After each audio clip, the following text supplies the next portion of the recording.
like to introduce Sherry Settle. She's our Director for Sponsored Programs, and she's going to give you just a very brief outlook of the research process here at NC State. There's that. And I'll pull up your slide here. Maybe.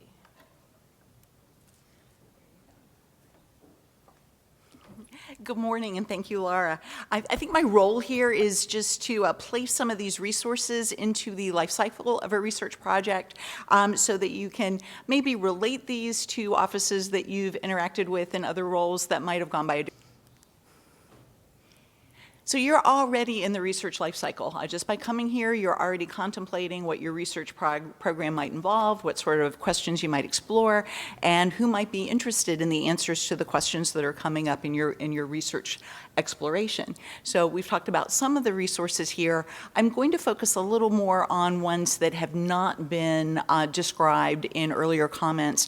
And this is the first slide where the College Research Office appears. Mladen did mention them earlier, but for sponsored programs and contracts and grants, the college research offices are critical. They are the linchpin to all of these other services. NC State has a very decentralized research support model, so those college research offices are in communication with all of the other services we'll talk about, as well as with each other. So they can help support you in interdisciplinary collaborations that work across colleges as well.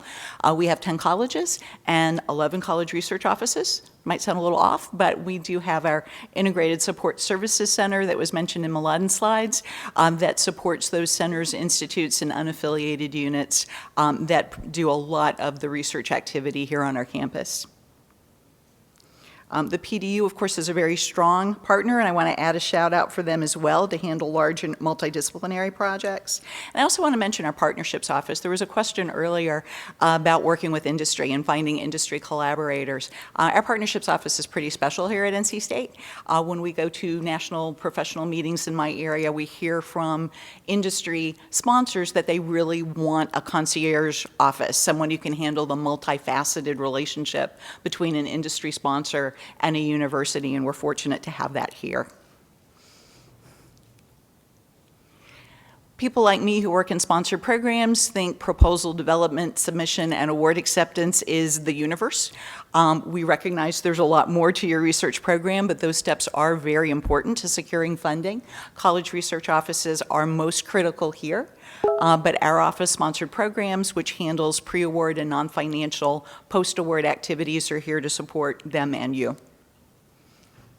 When your research program is up and running, it does take a village. There are a lot of aspects to supporting your research. You've heard from several of our sister offices. I do want to elaborate a little bit on Mladen's description of the research compliance part of SPARCS, and it really captures most of those areas that you might expect to see called out separately. Our IRB for human subjects research, IACUC for animal subjects, conflict of interest, external activities for pay, and export control are all folded into research compliance here. And our folks will be at the networking tables at both breaks as well. We heard a little bit from Mira about the libraries, and libraries are not just for reference support anymore.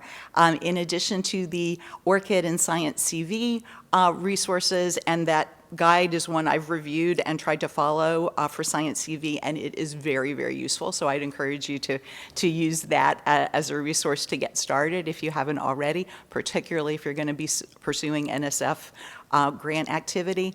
There are also tremendous resources in the libraries to help you with data management planning and think about data storage and public access for your data long term.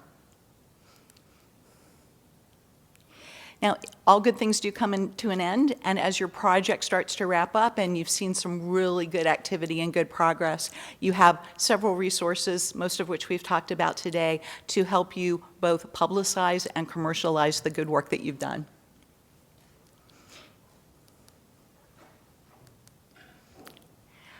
Once your grant is closed out, we realize you are not finished. This is really just the beginning of another cycle. So we could wrap that graphic all the way around and let that great work you have done inform your next project, your next proposal, and your next activities. And we look forward to working with you in all stages of your research activity.